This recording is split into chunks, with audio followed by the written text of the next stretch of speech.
I'm Amanda Wilson, 29, and I finally bought my dream house last year after working my butt off for years.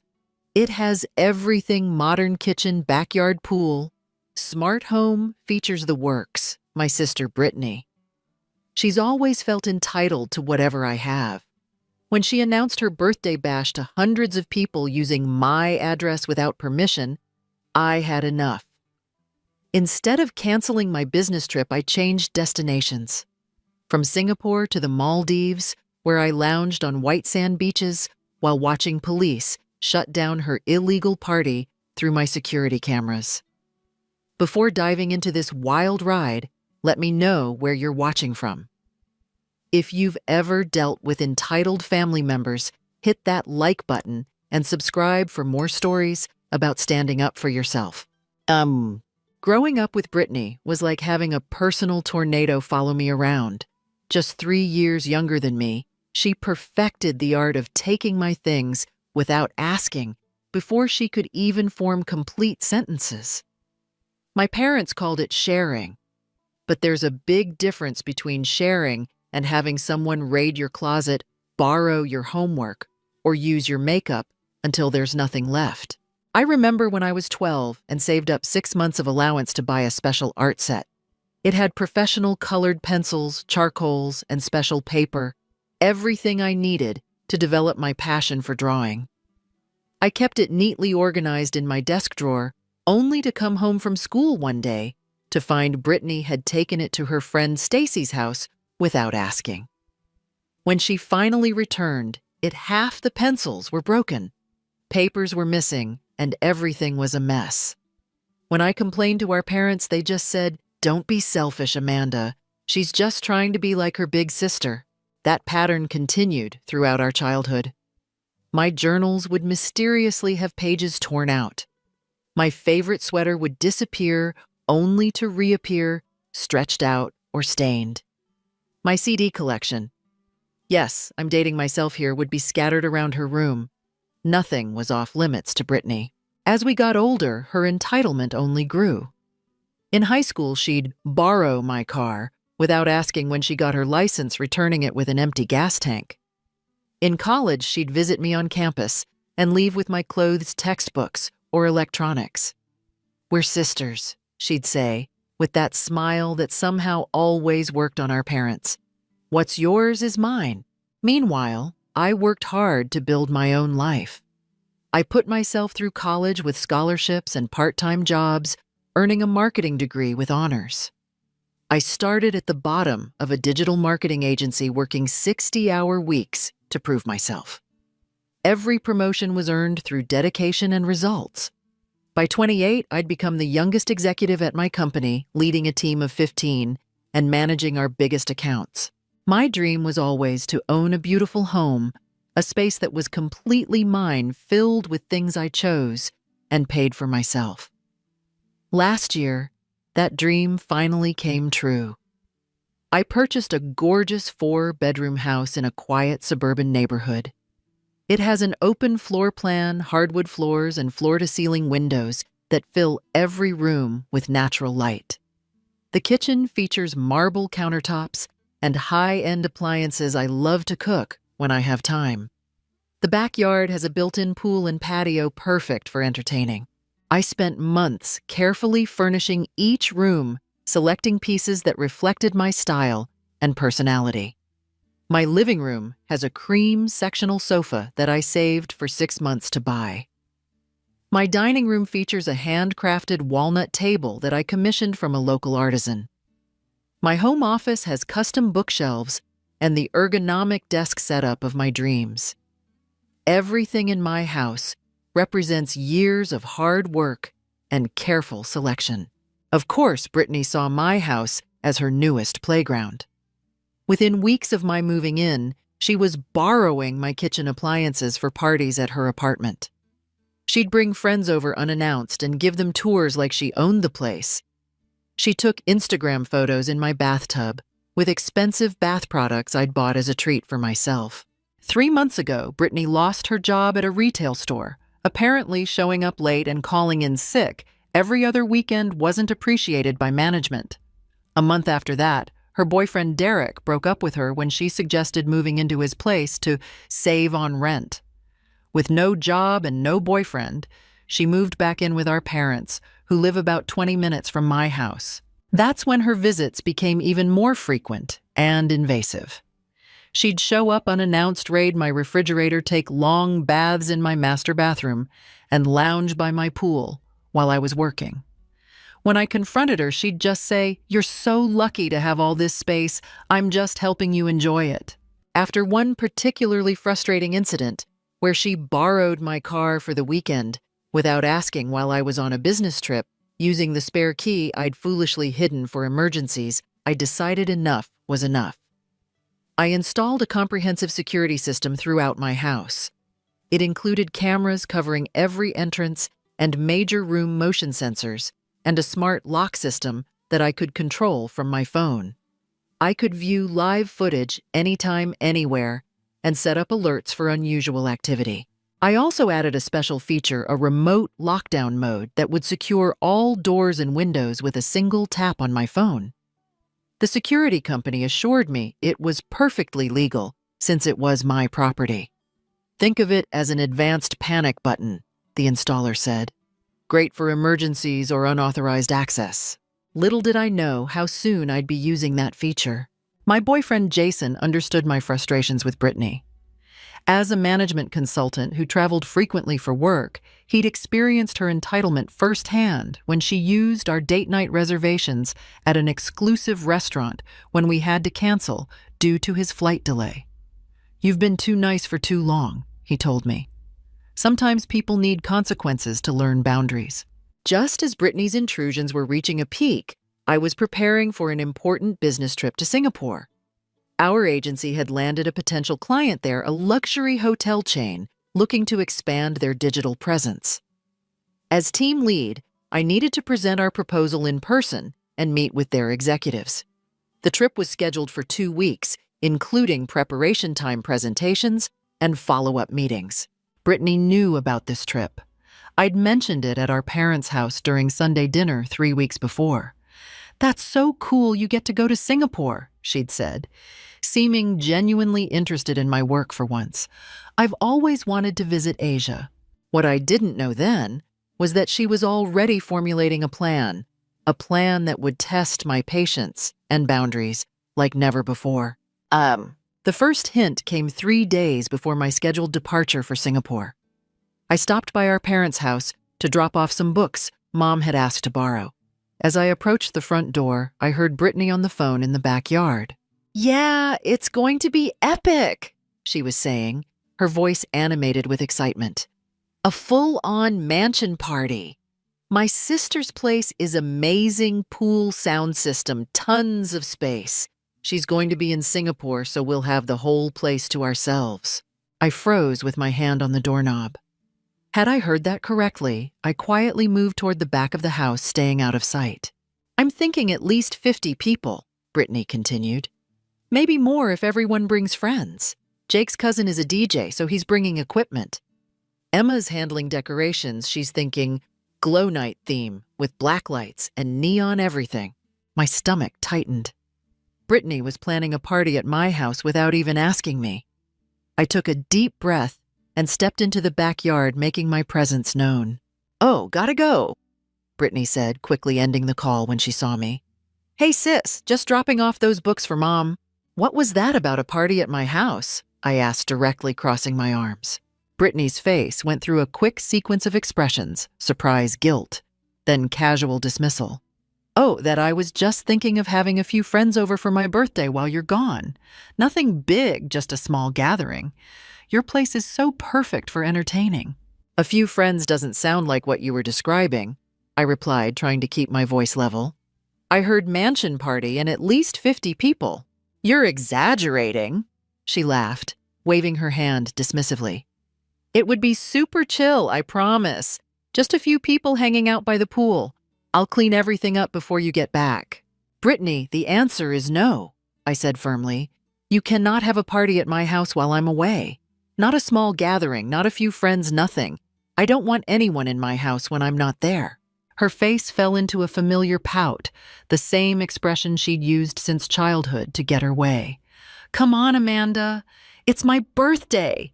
Mom and Dad's house is too small, and all my friends are excited about it.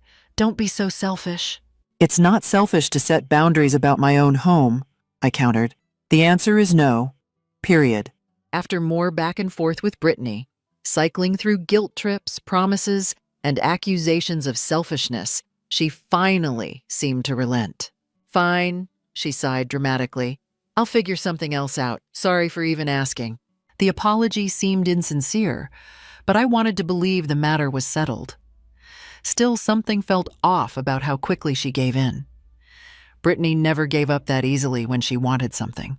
My suspicions were confirmed the next day when I was scrolling through Instagram during my lunch break. A notification popped up Brittany had tagged me in a story. Curious, I tapped to view it. "Birthday bash countdown 4 days. Read the flashy text over a generic party image. Location surprise, luxury venue DM for details. If you're on the list." The knot in my stomach tightened. She was still planning the party, just being more secretive about it now. I immediately texted her. Me.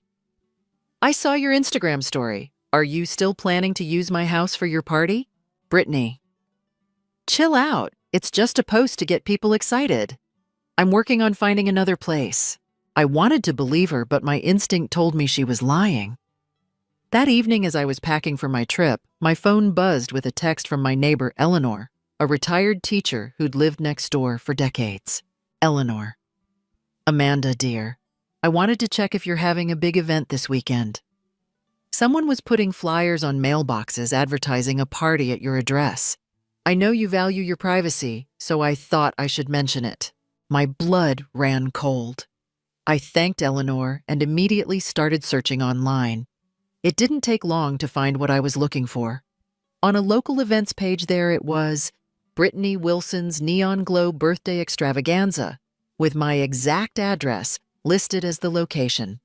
The description promised a DJ, open bar pool access, and room to crash if needed. The event showed over 100 people marked as going, and nearly 200 more interested. I was livid.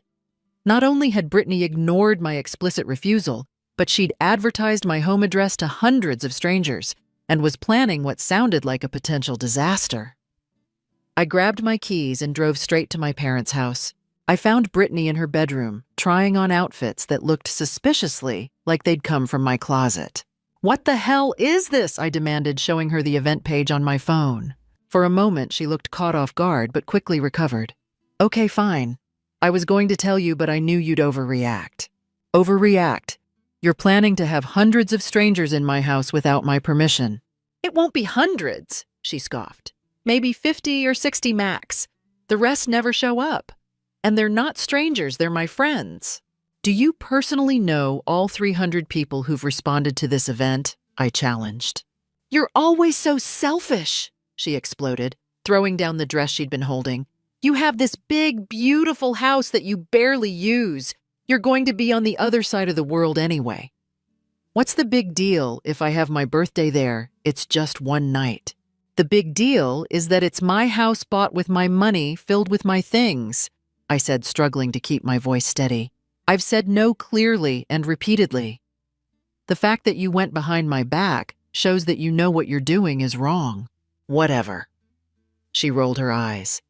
"You've always been the perfect daughter with your fancy job and your perfect house. Would it kill you to share some of that success with your sister, especially on my birthday?" I stared at her, finally seeing the situation with complete clarity. Brittany had never respected my boundaries because I'd never enforced real consequences. She truly believed she was entitled to my things, my space, my life. "The party is not happening at my house," I stated firmly. "I'll be informing the police about the unauthorized event if necessary." "You wouldn't dare," she challenged, but I could see a flicker of uncertainty in her eyes.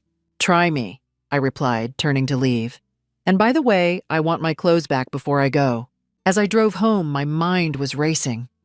Brittany clearly had no intention of canceling her plans. The party was scheduled for Saturday night, I was supposed to leave for Singapore on Thursday morning. Even if I reported the event to police preemptively, there was no guarantee they could prevent people from showing up, especially if Brittany had a key to my house, which I strongly suspected she'd made a copy of at some point. I needed a better plan, one that would protect my home and teach my sister a long overdue lesson about consequences. The idea came to me as I was reviewing my itinerary for Singapore. The first 2 days of my trip were critical client presentations and initial meetings that couldn't be rescheduled. But the remainder of the trip was primarily follow-up meetings and relationship building that could potentially be handled remotely or by another team member. What if instead of canceling my trip entirely, I modified it? I could fulfill my professional obligations in Singapore, then fly somewhere else. Somewhere Brittany wouldn't expect me to be and deal with the situation from there. The next morning, I called my boss, Kevin, who had always been supportive of my work-life balance. Kevin, I need to discuss modifying my Singapore trip. I began explaining the situation with my sister and my concerns about my home. That's unbelievable, he said, sounding genuinely concerned.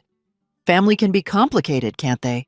Look, the presentations on Thursday and Friday are non-negotiable, but Diane could handle the follow-up meetings next week. She's been working closely with you on the proposal anyway. That would be perfect, I said, relief flooding through me. I was thinking I could fly somewhere else after the initial meetings, somewhere with a decent time zone for remote work if anything urgent comes up. Sounds reasonable to me, Kevin agreed. Where were you thinking? A smile spread across my face as I replied, the Maldives. Kevin laughed. Well, if you're going to handle a crisis, might as well do it from paradise. Just make sure you're available for the client call on Tuesday. With Kevin's approval, I quickly modified my travel plans. I would fly to Singapore as scheduled, complete my presentations on Thursday and Friday, then catch a flight to the Maldives on Saturday morning. I'd arrive at my resort in the afternoon just in time to monitor whatever chaos Brittany was planning for Saturday night. Next, I called Jason to update him on the situation. I think it's brilliant, he said after I explained my plan. You're handling your professional responsibilities and making sure your home is protected. Plus, the Maldives beat Singapore for a working vacation any day. I feel a little guilty about the deception, I admitted. Don't, Jason replied firmly. Brittany is the one who created this situation. You've tried reasoning with her and she's ignored your boundaries repeatedly. Sometimes people need to experience consequences to learn. With my travel plans secured, I turned my attention to preparing my house. I spent Wednesday meticulously documenting all my valuables, taking photos of my electronics, jewelry, artwork, and furniture, in case anything was damaged. I moved my most irreplaceable items, family heirlooms, important documents, and expensive jewelry, into a safe at the bank. Next, I contacted my security company to verify all my options for remote monitoring and control. Your system already allows you to view all cameras live and receive motion alerts, the representative explained. The lockdown feature you had installed can be activated remotely at any time. Once activated, all doors and windows will be electronically secured and cannot be opened without your authorization code. Perfect, I said. And what about emergency situations? The system has a direct link to local law enforcement. If you activate the emergency protocol, it automatically sends an alert to the police with access to your camera feeds. It's designed for home invasions or unauthorized entry situations. I also contacted the local police department, directly speaking with a Sergeant Miller about my concerns. I have reason to believe my sister is planning an unauthorized party at my home while I'm traveling, I explained. I've explicitly denied permission, but I'm concerned she'll proceed anyway. Unfortunately, we see this kind of situation more often than you'd think, Sergeant Miller said. Document everything, your explicit refusal, any evidence of the planned event, and so on. If you need to report an active disturbance, reference this conversation and case number so the responding officers have context. With the authorities alerted and my security measures in place, I turned to the final piece of my plan, maintaining the element of surprise. To Brittany, I pretended my Singapore trip had been canceled due to a client emergency. That's too bad, she said, trying to sound sympathetic, but unable to hide her disappointment. Clearly, she'd been counting on my absence. 2 days later, I dramatically received an urgent call during family dinner. "What do you mean the Singapore client moved up the timeline?" I exclaimed for Brittany's benefit. "I'll have to fly out tomorrow, but I thought the trip was canceled." After ending the call, I sighed heavily. Emergency trip to Singapore, leaving tomorrow, back in 2 weeks. Work crisis. "That's so sudden," Mom said with concern. Brittany, meanwhile, was poorly concealing her excitement. "Don't worry about anything here," she offered eagerly. "I can keep an eye on your house while you're gone." "That's sweet but unnecessary," I replied casually. "The security system monitors everything, and my neighbor Eleanor will collect my mail." "Well, if you change your mind, I'm happy to help," Brittany insisted. As a final touch to my deception, I strategically left a few things around my house that would suggest I was indeed in Singapore. A Singapore travel guide open on my coffee table, Singapore dollars in my desk drawer, and a printed itinerary for Singapore activities visible on my kitchen counter. Thursday morning arrived, and I left for the airport as planned. Brittany texted to wish me a great trip to Singapore, and I responded with a generic "thanks boarding now" message. Little did she know that while I would indeed be in Singapore for the next 2 days, by Saturday, the day of her planned party, I would be checking into a beachfront villa in the Maldives, prepared to monitor and intervene in her unauthorized festivities from across the world. As I settled into my first-class seat, a splurge I felt was justified, given the circumstances. I felt a strange mix of emotions, anxiety about the potential damage to my home, but also a sense of empowerment. For the first time, I wasn't just acquiescing to Brittany's entitlement or furiously confronting her after the fact. I was taking control of the situation on my terms. The flight attendant offered me champagne, and I accepted with a smile. "To consequences," I murmured to myself as I took the first sip. Singapore was a blur of presentations, client meetings, and strategy sessions. Despite the looming situation with Brittany, I maintained my professionalism and successfully delivered our agency's proposal. By Friday evening, we had a verbal commitment from the luxury hotel chain and a request for additional campaign specifics, a win by any standard. "Excellent work, Amanda," my colleague Diane said as we debriefed over dinner. "You don't seem distracted at all, despite your situation at home." "Years of dealing with difficult clients has prepared me for dealing with difficult siblings," I replied with a wry smile. "Besides, the real test comes tomorrow." Early Saturday morning, I boarded my flight to the Maldives. As the plane took off, I checked my home security app one last time before losing signal. All was quiet. It was the middle of the night, back home, and no motion had been detected in the house. 5 hours later, I arrived in paradise. The Maldives was everything the photos had promised. Crystal clear turquoise waters, powdery white sand beaches, and luxury overwater bungalows stretching into the distance. Under different circumstances, I would have been ecstatic to spend the next week in such a stunning location. A boat transported me from the main island to my resort, where I was greeted with fresh coconut water and cool towels scented with lemongrass. My overwater villa was spectacular glass floors, revealing colorful fish swimming below a private deck, with steps leading directly into the lagoon, and a plush king-sized bed facing floor-to-ceiling windows overlooking the Indian Ocean.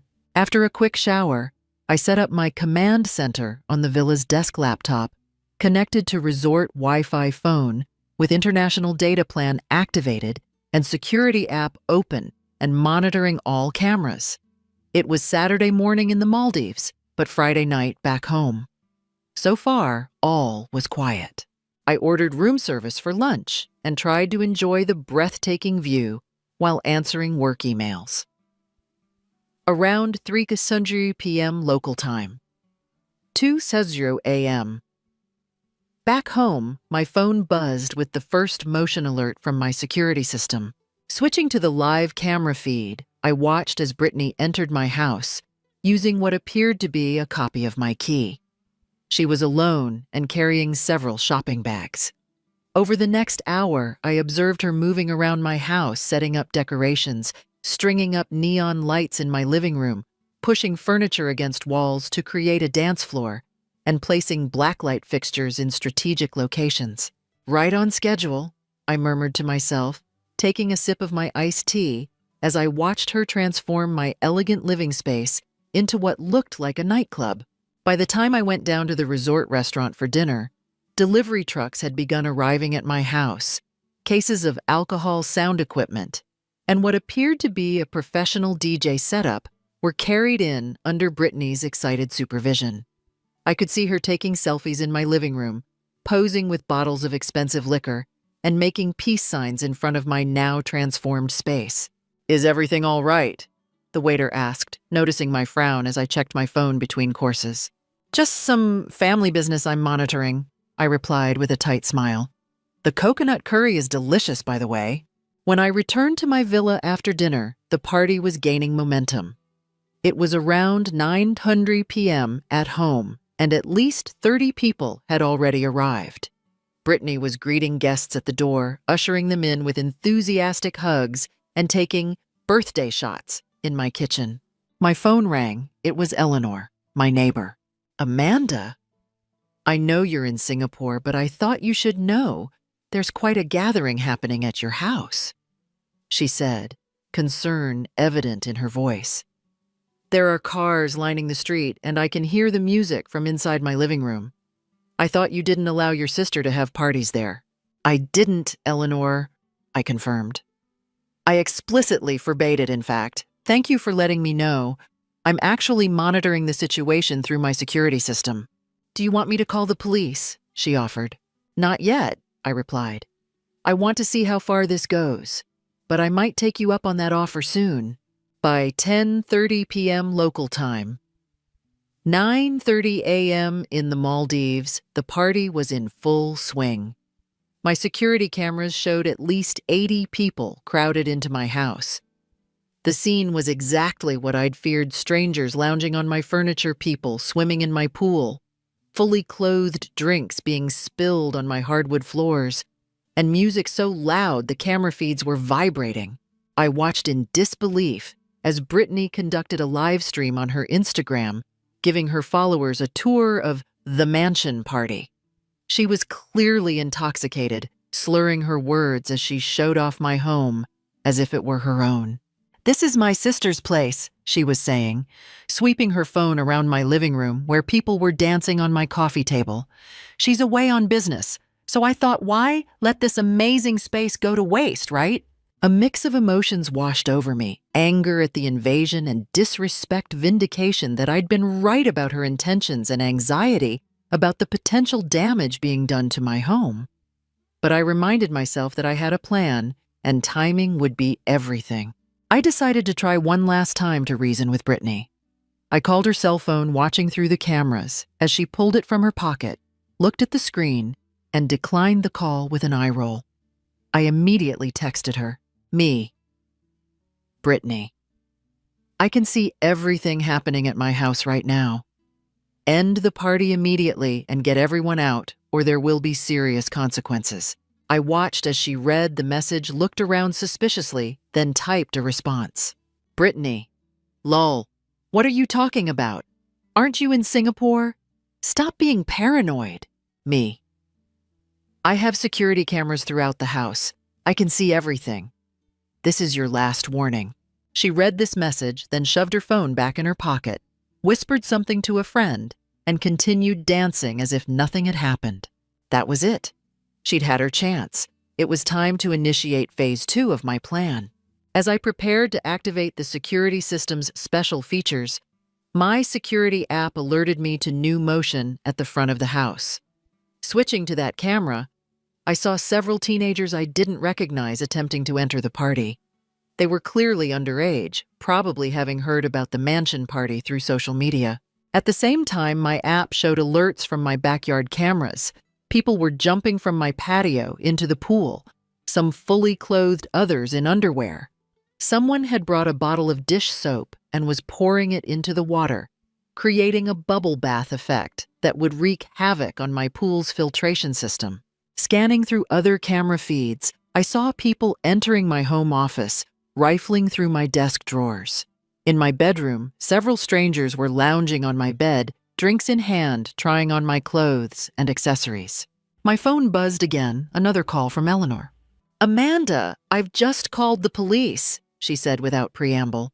"The noise is unbearable, and there are people urinating in your front bushes. Mrs. Patterson across the street called me in tears because someone vomited in her garden. This is out of control." "Thank you, Eleanor," I said, a strange calm settling over me. "You did exactly the right thing. I'm about to take some measures of my own. It was time." Taking a deep breath, I pressed the emergency button on my security app, activating the house's lockdown mode. By the time I activated lockdown mode, the party had grown to an alarming size.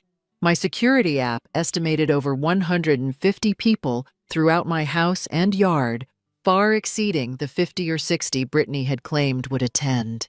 The music was so loud that the camera audio was distorted, and the vibrations were causing the wall-mounted cameras to shake. Through various camera feeds, I could see the full extent of the chaos. In my kitchen, people were mixing drinks on my marble countertops, spilling liquor, and leaving sticky residue everywhere. Someone had attempted to make flaming shots, leaving scorch marks on my custom cabinets. The refrigerator door stood open, its contents ransacked. My living room had been transformed into a makeshift nightclub. The DJ had set up professional equipment on my writing desk, which had been pushed against the wall. The beautiful cream sectional sofa I'd saved for months to buy was now covered in people drinks and what appeared to be pizza. Someone had spilled red wine on the cream-colored area rug beneath the coffee table. In the backyard, the situation was equally disturbing. The pool water had turned murky from the combination of dish soap, alcohol, and fully clothed swimmers. My patio furniture had been rearranged and piled haphazardly to make room for more dancing. Empty bottles and red plastic cups littered every surface. As I flipped through camera feeds, I spotted Brittany dancing on my dining table, the handcrafted walnut table I'd commissioned from a local artisan, surrounded by cheering friends. Her boyfriend Ryan, whom she'd supposedly broken up with, was beside her chugging beer directly from a pitcher. Her best friends Heather and Tiffany were taking selfies in my master bathroom, posing with my expensive skincare products. What alarmed me most was the growing number of people I didn't recognize, particularly groups of teenagers who were clearly under 21, but drinking heavily. Through social media tags and location shares, Brittany's exclusive mansion party had attracted party crashers from around the area. I even spotted some of the teenagers from my neighborhood, whom I recognized from walking my dog in the evenings. Just as I was documenting this new development, my app alerted me to motion at the front door. Switching to that camera, I saw my elderly neighbor, Mrs. Patterson, a gentle 78-year-old widow who had always been kind to me, arguing with someone at the entrance. She appeared distressed, her hands gesturing emphatically as she tried to speak over the music. I quickly activated the audio for that camera. "Please turn down the music," Mrs. Patterson was saying, her voice trembling. "It's almost midnight and the vibrations are knocking pictures off my walls. I've called the police." The young man at the door, someone I didn't recognize, laughed and closed the door in her face. My blood boiled watching this disrespect to a woman who had brought me homemade soup when I had the flu last winter. My phone rang again. It was Eleanor. "Amanda, it's getting worse," she reported. "There are cars blocking driveways now, and someone is setting off fireworks in the cul-de-sac. The police said they're sending officers, but they're dealing with several incidents tonight." "Thank you for the update," I replied, my resolve strengthening. "I'm about to take action from my end." I decided to try one more time to reach Brittany before escalating further. I called her cell phone again, watching through the cameras as she checked the screen and ignored the call for the third time. I immediately texted, "Me, Brittany, this is absolutely unacceptable." There are underage kids at this party property being damaged and neighbors being harassed. End it now. I watched as she read the message, rolled her eyes, and showed it to Heather, who laughed. Brittany typed a response. Brittany, chill out, we're just having fun. I'll clean everything. TMRW. How are you even seeing this? Your security cameras. Creepy much. Her dismissive response was the final straw. I sent one last text. Me. You were explicitly told not to have a party. You ignored me. You lied. You invited strangers into my home. Now you deal with the consequences. Switching to the security app, I activated the system's special features one by one. First, I triggered the emergency lights' bright white LEDs installed throughout the house that immediately flooded every room with stark, brilliant light. On camera, I could see partygoers squinting and covering their eyes, the sudden illumination disrupting the glow party atmosphere. Next, I activated the announcement system, a feature initially installed for remote welcome messages or emergency instructions. Attention! My recorded voice echoed through every room of the house, cutting through even the pounding music. This is an unauthorized gathering. The homeowner has not given permission for this event. Police have been notified and are en route. Please leave the premises immediately. The announcement repeated 3 times, growing progressively louder. On camera, I could see the confused and alarmed reactions of the partygoers. Some immediately grabbed their belongings and headed for the doors, while others looked around in confusion or laughed it off as a prank. Brittany, visible on my living room camera, was frantically typing on her phone, texting me, I presumed. Sure enough, my phone buzzed with her message. Brittany, WTF Amanda. Are you serious right now? You're ruining everything. Call off whatever this is. I didn't respond. Instead, I activated the final security measure, the house lockdown. With a single tap, all external doors and windows were electronically secured. No one could enter. And while people could exit, a safety requirement, an alarm would sound each time a door opened, discouraging easy re-entry. Through the cameras, I watched as the implications of the situation dawned on the partygoers. The music had stopped when the DJ spooked by the announcements unplugged his equipment. In the sudden relative quiet, the sound of police sirens could be heard approaching in the distance. The exodus began in earnest. People rushed toward the front and back doors, creating bottlenecks as they tried to leave before police arrived. Each time a door opened, the piercing exit alarm sounded, adding to the chaos and panic. In the midst of this, I spotted Brittany running around frantically, trying to convince people to stay. "It's just my sister being dramatic," she shouted. "The police aren't really coming. She's bluffing." But it was too late.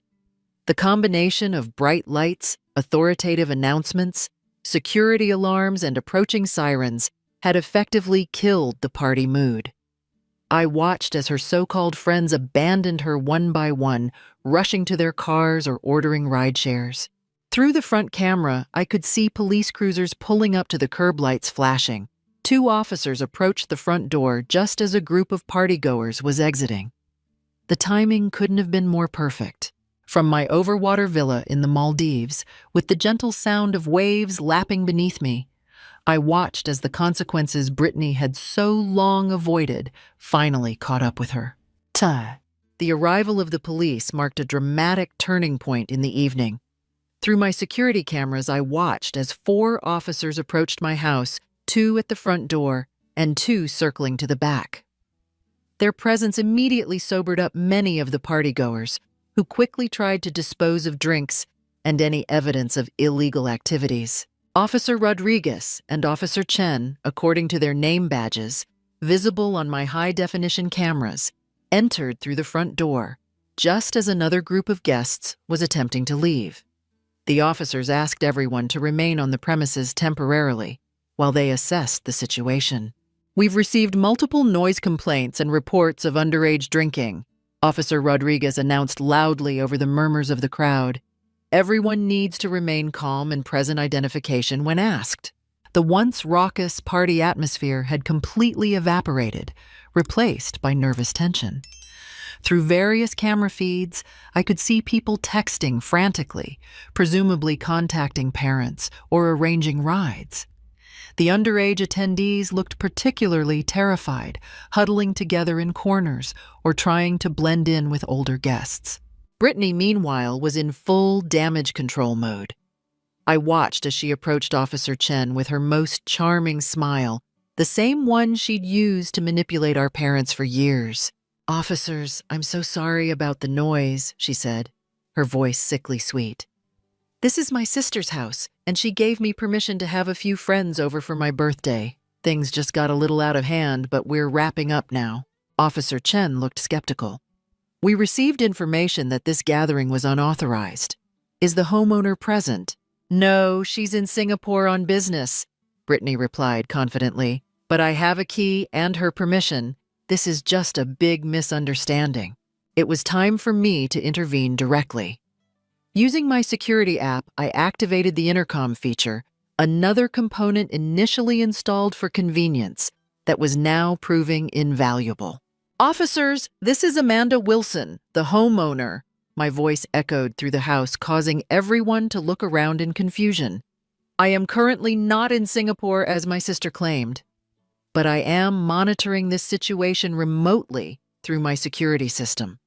I explicitly denied permission for any gathering at my house, as documented in text messages I can provide.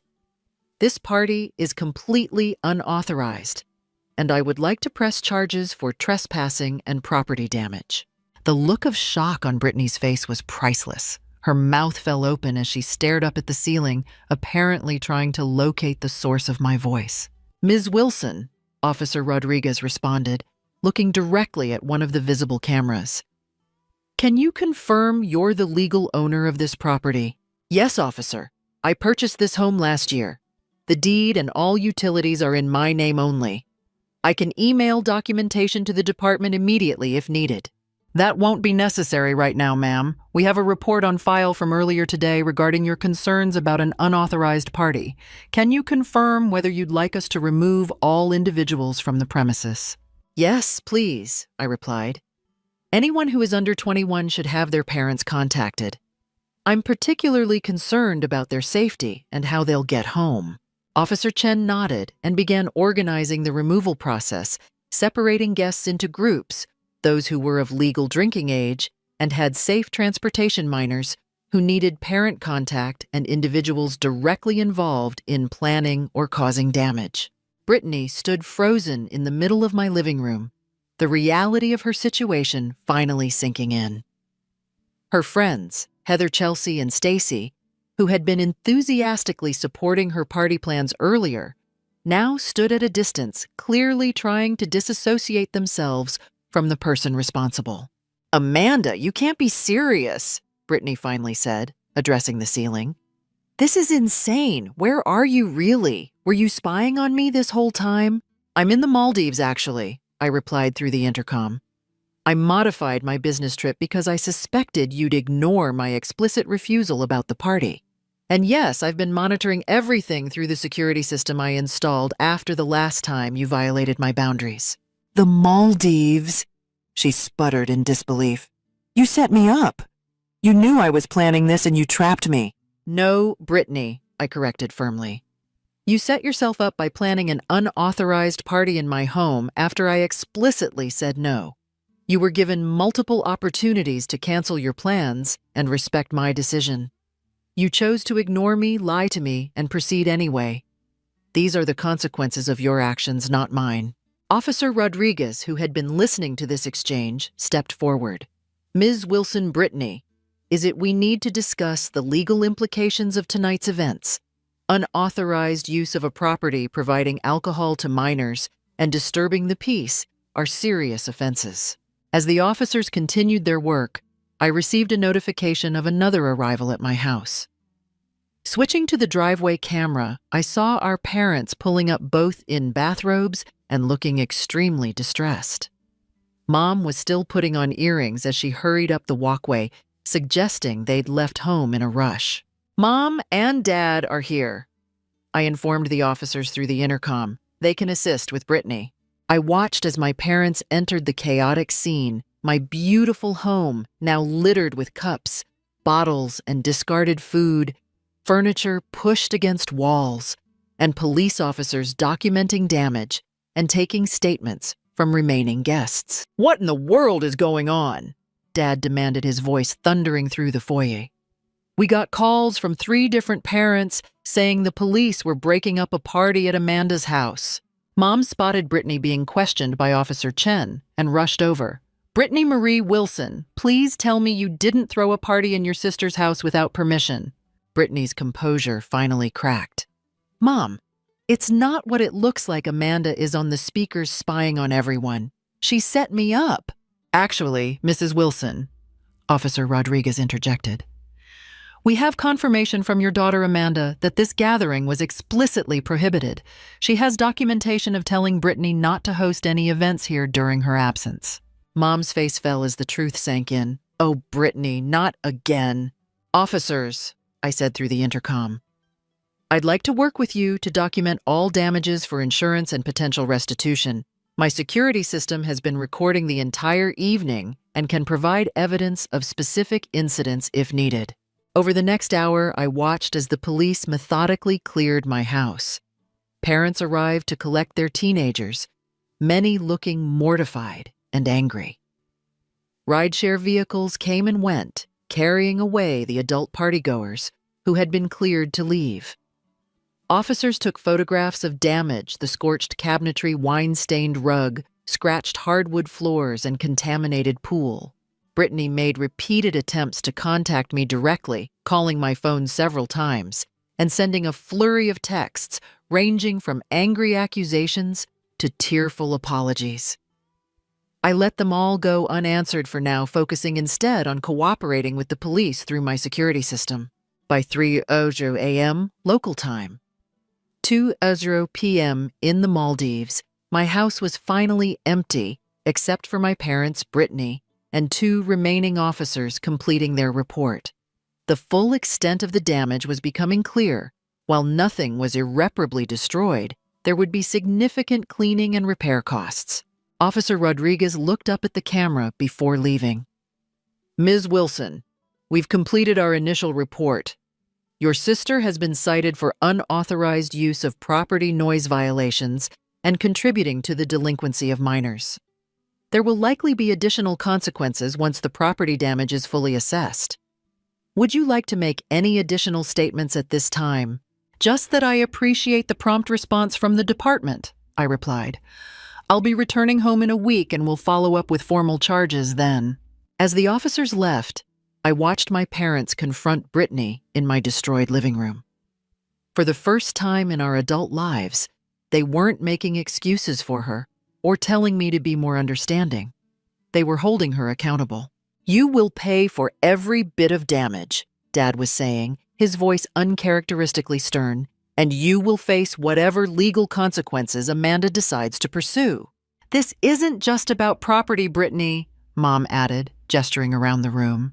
"This is about respect and boundaries which you've consistently ignored. We've enabled this behavior for too long, and it stops now." Brittany collapsed onto my sofa, the one now stained with wine, and who knows what else, and finally broke down in tears. Not the manipulative tears I'd seen so many times before, but genuine sobs of someone finally facing reality. In my peaceful villa thousands of miles away, I closed my laptop. The moonlight reflected on the gentle waves beneath my bungalow, creating a stark contrast to the chaos I'd just witnessed. I felt a complex mix of emotions: sadness that it had come to this relief, that the situation had been contained before worse damage occurred, and hope that perhaps this would be the wake-up call Brittany needed. I poured myself a glass of water from the carafe beside my bed and stepped out onto my private deck.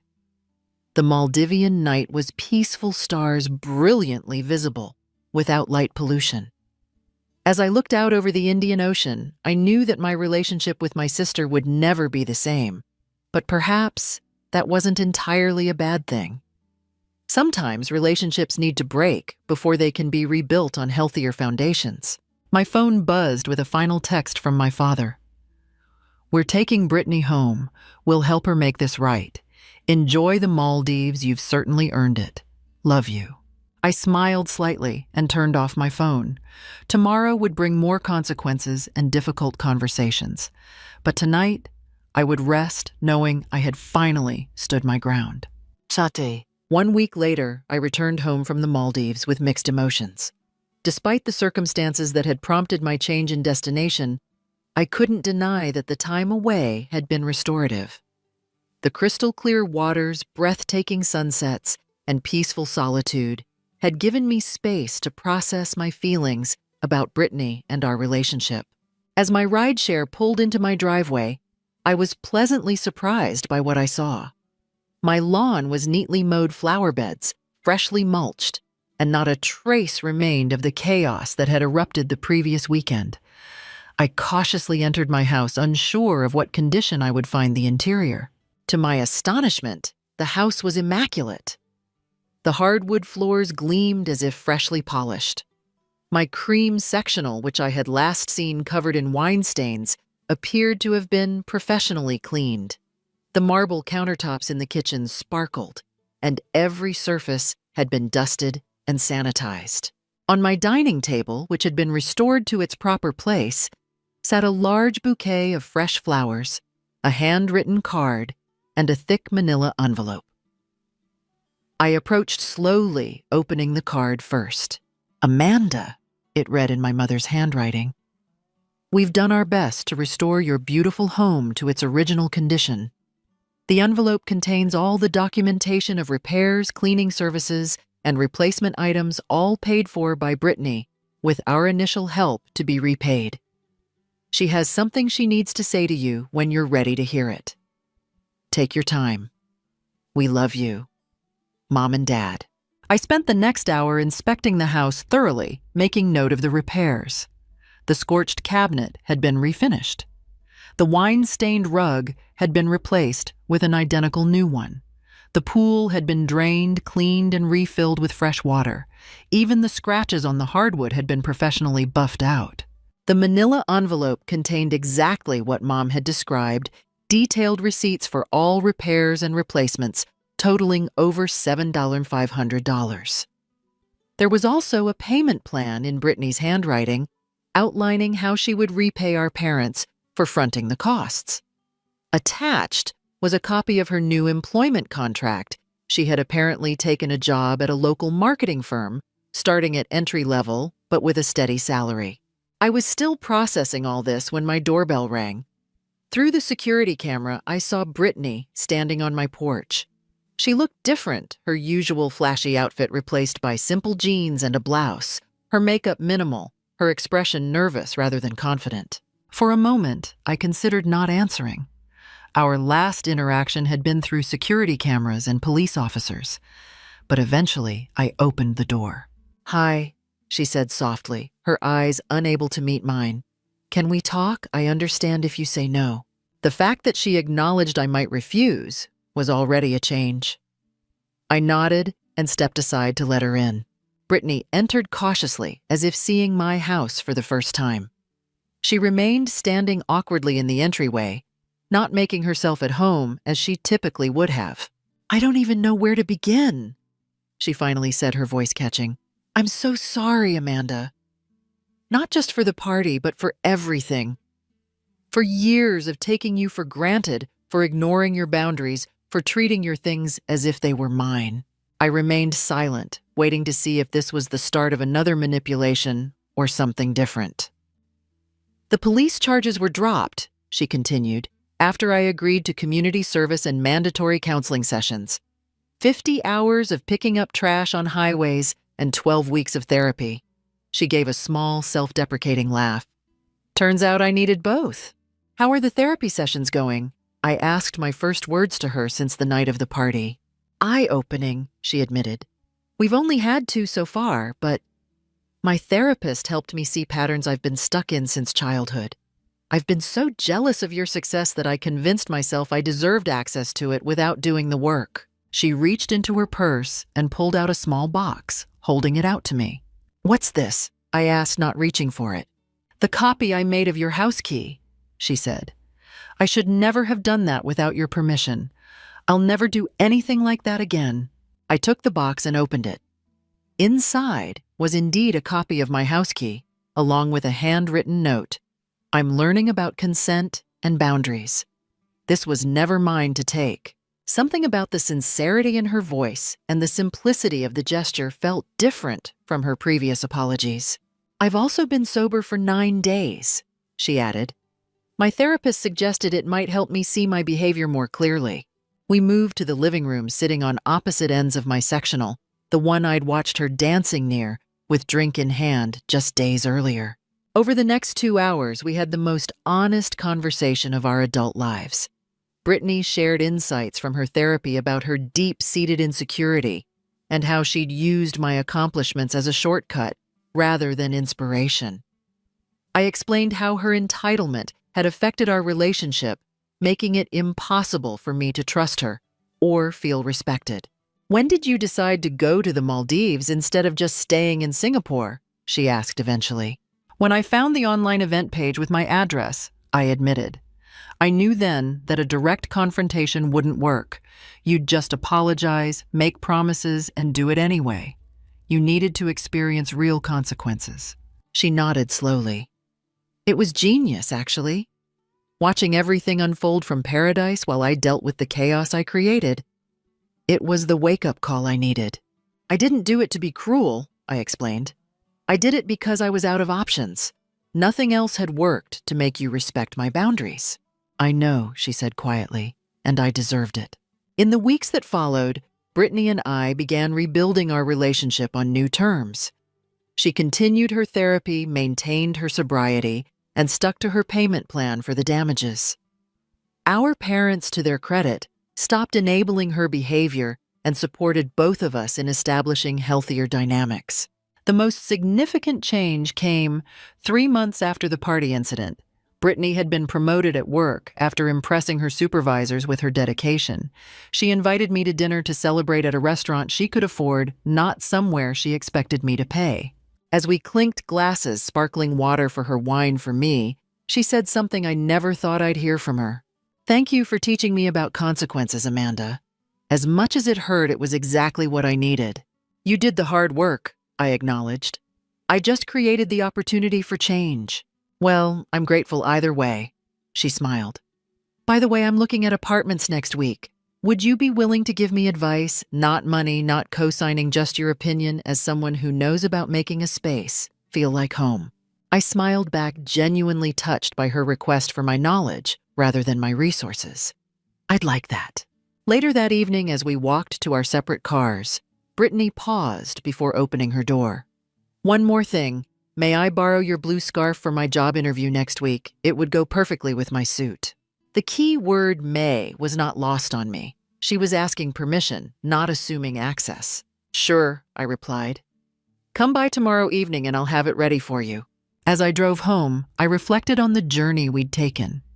Sometimes the kindest thing we can do for those we love is to allow them to experience the natural consequences of their actions. Brittany had always been shielded from those consequences by our parents' enabling and my own reluctance to enforce boundaries. It had taken an extreme measure flying to the Maldives and watching police end her chaotic party remotely to finally break that pattern. But from those broken pieces, we were building something new and healthier, a relationship based on mutual respect rather than exploitation. The following day, when Brittany came to borrow the scarf, I noticed how careful she was to ask before touching anything in my home. It was a small gesture, but it represented a profound change. As she was leaving, she turned back with a thoughtful expression.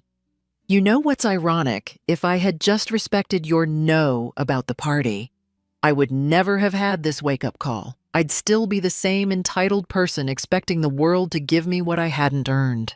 That's often how growth works, I replied. Sometimes we need to hit rock bottom before we can start climbing. She nodded, then surprised me with a quick hug before departing.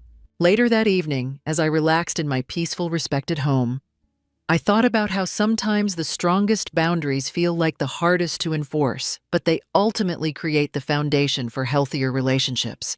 By refusing to continue our dysfunctional pattern, I had given both of us the opportunity for something better.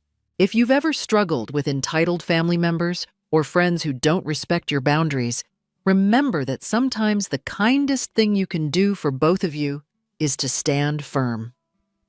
Have you ever had to take extreme measures to enforce boundaries with loved ones? Share your experiences in the comments below. And if this story resonated with you, please like, subscribe, and share it with someone who might need to hear that it's okay to protect your peace, even from family. Thank you for listening to my journey, and remember, healthy relationships are built on mutual respect, not one-sided sacrifice.